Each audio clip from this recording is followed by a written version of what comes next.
Good morning and welcome to the Pioneer Memorial Museum. We're glad that you could join us today to share our 120th birthday. We are glad to have you here, and I would like to introduce myself. I am Claire Olson. I'm the 4th Vice President of ISDUP, and I am the Director of the Photo Department. I have the great honor to collect and curate all of the photos in our collection. We have a beautiful museum here, and we'd like to let you know that we are going to be opening again soon and would welcome all of you to come and visit us again. It's been a strange year that we have been closed. We have missed all of you and hope to see you in the near future. And now, a little bit about our program today. First, we'll hear a message from Jeannie Bowerbank, our Outreach Director, and then we will have some musical numbers performed by the piano guys, and then we will hear a message from our President, Ellen Jepson. Again, welcome to the museum and happy birthday, DUP. Jeannie, here's a cupcake for you. Thank you, Claire. Hi, my name is Jeannie Bowerbank, and I'm the 3rd Vice President for the ISDUP and oversee the outreach program. Every year at this time, we all look forward to the anniversary of the Daughters of Utah Pioneers and give thanks to Annie Taylor Hyde for her desire to form an organization that would perpetuate the names and achievements of the men, women, and children who were the pioneers in founding this Commonwealth, Utah. On any given day at the museum, I find myself seeing her picture around and I ponder about her family and her life. Did you know that she was 52 years old and had 8 children when she decided to form this organization? She was president of this organization for only 7 years until she died of stomach cancer at the young age of 59. This last Memorial Day, my husband and I took 2 of our little grandchildren to the Salt Lake City Cemetery. We have a few relatives that are buried there. I made sure I took with me a few pages from my wonderful history book that my mother had compiled for me years ago of people whose graves we would be visiting. And as we gathered together around the graves, I told them a couple of interesting facts about the person along with a photo on the back. These children know a little bit more now about their extended family and where they came from. Then I said, let's go see where some of the prophets are buried. So we hiked around these beautiful monuments, and then I said, there's another one I want you to see. It was then that I showed them to the gravesite of Annie Taylor Hyde and explained that she is the reason there is a Daughters of Utah Pioneer organization and the reason why Grandma goes to the museum. Both children have been to the ISDUP museum multiple times, and they helped me, and they have actually seen pictures of Annie on the wall. They have, on occasion, seen little things and done things in the museum, and of course, they've seen the actual wagon that Brigham Young entered the valley in. Showing them a picture of their great-great-great-grandfather and grandmother on the museum wall is fun too. It helps them to connect the dots and to develop a sense of family. Now, believe it or not, these are all outreach experiences. And even though they are family, it starts here. The secret, of course, is for us to keep talking and keep showing pictures. This organization has fulfilled many of Annie's hopes by preserving, recording, and publishing accounts of pioneer lives, collecting and displaying pioneer art and artifacts, and by erecting historical markers. She started this organization in her home with 54 women in attendance. It should honestly prompt us to look after each other and partner our family and friends and community. I want to give you just a perfect little example of this. Our international membership director had been looking for a mother and a daughter who had moved from Utah to Arizona. Finding her address, she called our regional rep in Arizona, who was Lynn White, to help us because these women didn't have an email or a working phone. Lynn said she would be happy to do a little bit of detective work and she would let us know. She said, quote, I sent a letter explaining who I was, the setbacks in reaching her, how we wanted to help, and that I would try to visit her at any first opportunity that I had. The letter also included info on mileage and approximate information, and we were able to get a hold of the mother and daughter eventually, and had already discussed the options, deciding that their age and circumstances would prohibit them from such a long drive. They lived in a remote area. They did find a camp a shorter distance, which would probably work. Now, the mother is 80 years old, but felt like she could make the trip and the drive for both of them. Lynn decided to track these women down for an actual visit. Over the river and through the woods and with four-wheel drive, because yes, it was snowing, she found them. It was a marvelous visit, and she said, quote, "We were a happy hugging bunch as I left, feeling we had made new friends for life. And as I drove away, I felt elated and determined to find some women, somehow, somewhere, in all these beautiful little hamlets who would love to join or return to DUP to serve and grow." She said 2 down and many more to go. It's a fun organization to be part of, and it's been really fun and a fun year, even though it's been a different year. And we so appreciate the camps and companies who have tried so hard to keep us all connected with one another. This is an outreach amongst ourselves, daughters. Keep up the great work, and thank you, Annie Taylor Hyde. We love you. Happy birthday, DUP.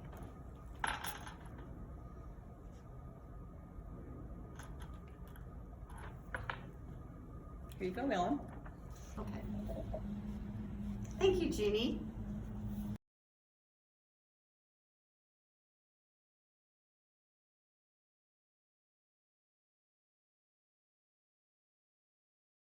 The music for a DUP birthday party comes from 2 different sources. The first is a young man by the name of Denver Smith. He is very talented and is able to sing all parts, including the percussion, and with modern technology blend them into one great performance. He used to live in Bountiful, Utah, but now resides in Blanding, Utah, with his wife and 3 beautiful daughters. He now teaches science in junior high school and loves his students, and he loves music. Our second source is a group that many of you have heard of. It's called the Piano Guys.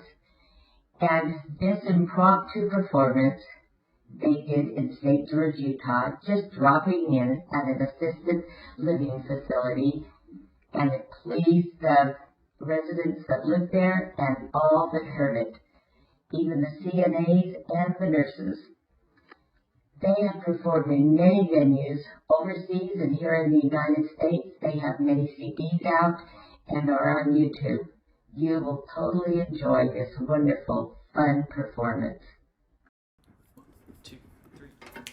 Do do bow bow do do bow yeah.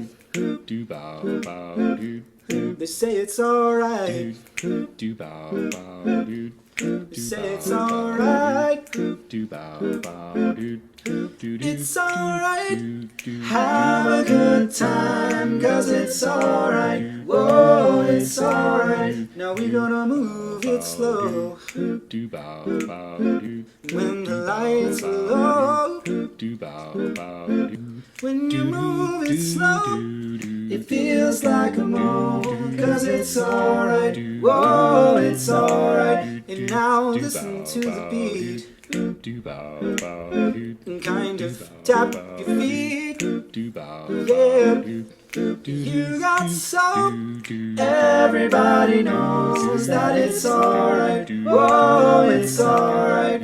Do bow. When you wake up early in the morning, feeling sad like so many of us do, hold a little soap and make life your goal.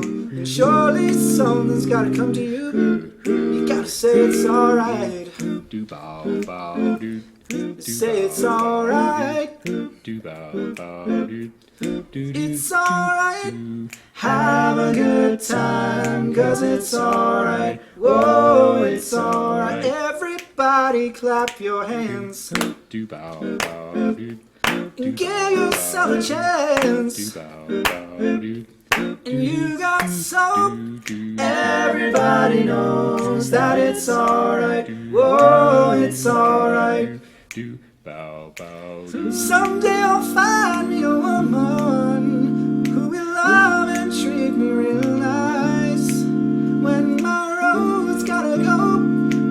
she will know from morning, noon, and in the night.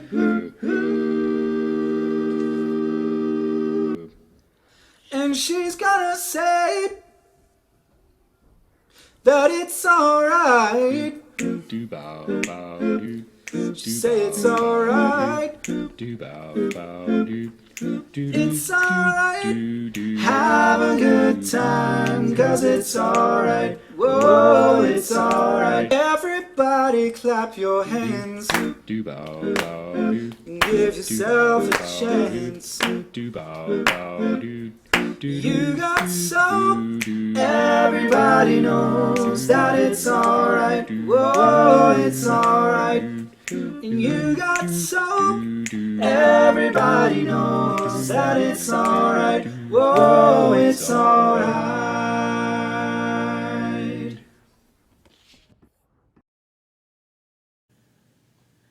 Dum dum dum. Whoa, Yes, for the longest time. Whoa,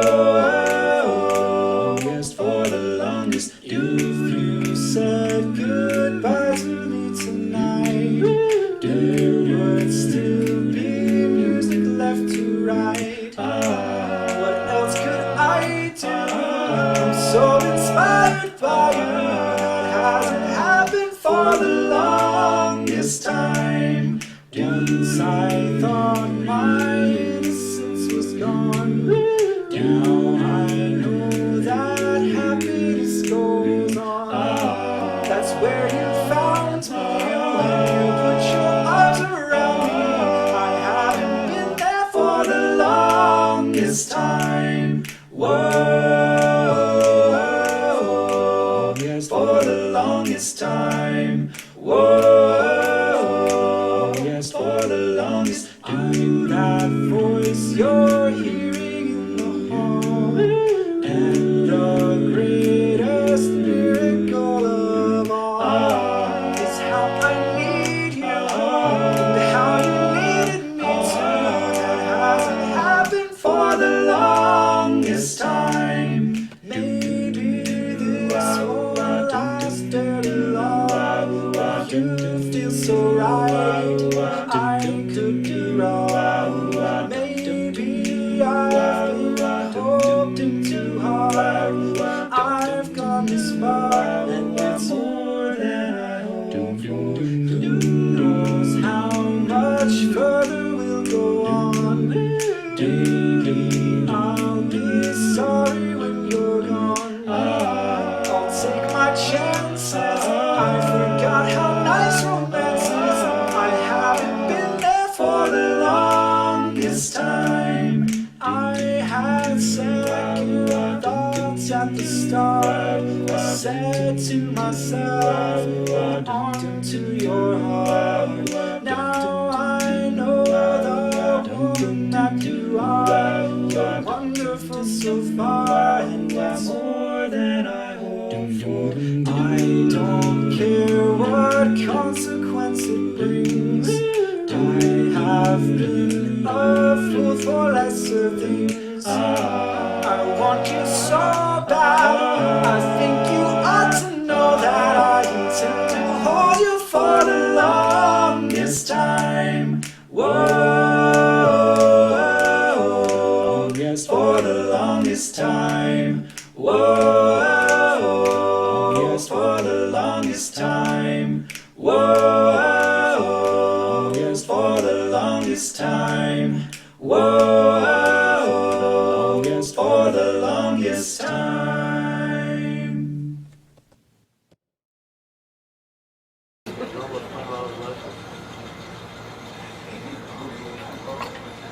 Last week going in, we just happened to leave it. I like that.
that you go and subscribe to the Piano Guys.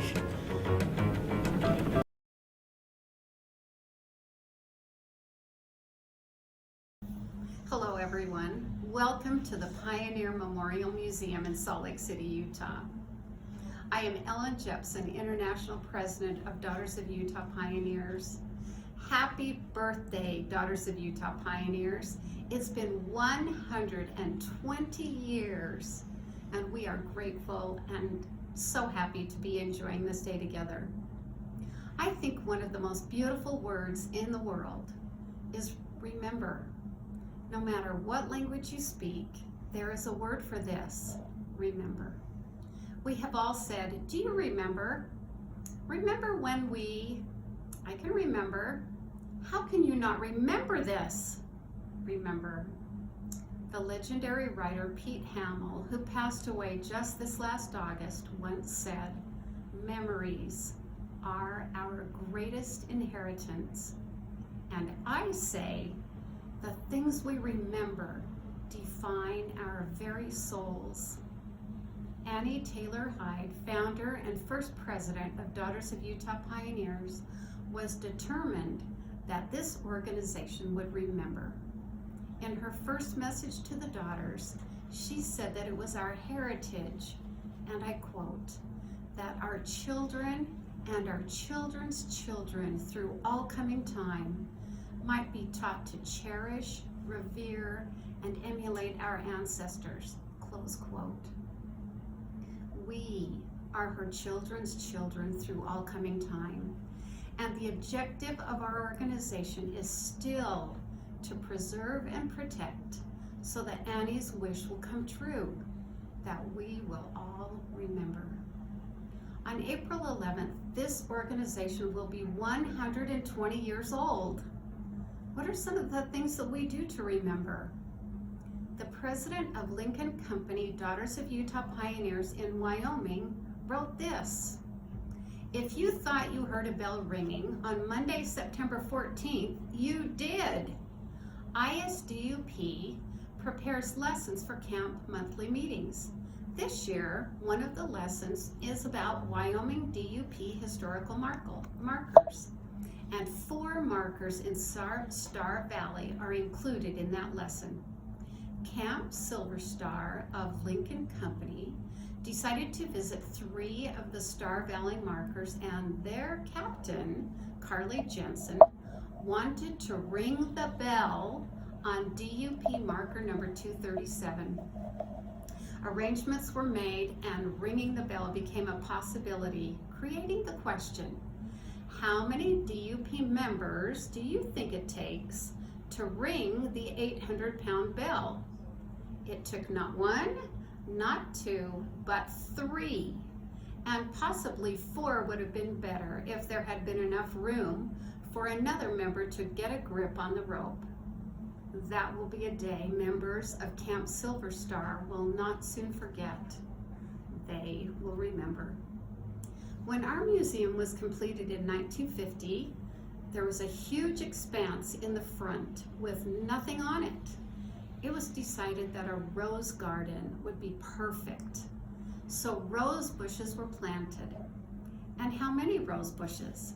Exactly 40 rose bushes, because at that time in 1956, there were 40 living pioneers. So we can remember. At this time, we have just over 50,000 histories of individual pioneers stored carefully in our museum. They are alphabetized and kept in envelopes within file folders, but we are continuously ordering new envelopes and new folders because the daughters in our organization send us new histories weekly, if not daily, for their ancestors. Why do they do this? So we can remember. In January of this year, we participated in the dedication of marker 590, commemorating events associated with the Bear River Massacre in Idaho. 590 Daughters of Utah Pioneers markers located throughout the United States, Canada, Denmark, England, Germany, Holland, Ireland, Norway, Scotland, Sweden, Switzerland, and Wales. Currently, there are 11 markers in various stages of preparation getting ready for placement. This is not an easy process, and it takes months and sometimes even years to dedicate a marker. We are preserving monuments and moments in metal and stone. Why? So we can remember. My great-grandmother, Esther Loretta Ford Clark, was to me a very old woman who I remember when I was a little girl. She stayed at our house one time for 2 weeks, and she would unpin her hair every night and brush it 100 strokes. It was beautiful and wavy, thick and white, and fell almost to her waist. She was quiet and kind, and she helped me with the dishes one night. She was so short she could not reach many of the shelves in the cupboard. I found out just a few years ago that she was a member of this organization. Her membership number is 2850. She wrote the following in her application to join Utah Pioneers on May 26, 1927, 94 years ago. This is what she wrote. Father, with his parents, brothers, and sisters, left their home in England February 8, 1854, to come to Zion. When I read this, I knew that my great-grandmother, the sweet lady who helped me with the dishes, was a daughter of a Utah pioneer. I will remember. On July 24, 1947, at a centennial celebration of the entrance of the pioneers into the valley, President George Albert Smith said, "What of us? Can we keep and preserve what they wrought? Shall we pass on to our children the heritage they left us, or shall we lightly fritter it away?" As we carefully save relics, photographs, histories, and family stories from our pioneer ancestors, we are preserving what they wrought. We are Annie Taylor Hyde's children's children through all coming time. We are determined to remember. Someday, I think, we will look into the faces of our ancestors and say, "I remember." Happy 120th birthday, Daughters of Utah Pioneers. We remember you.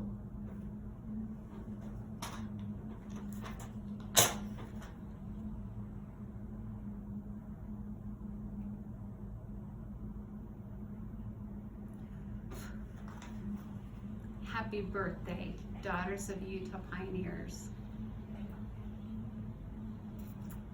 I'm going to make a wish. I wish that Daughters of Utah Pioneers is still here and vibrant and working and saving and remembering in another 120 years. Happy birthday.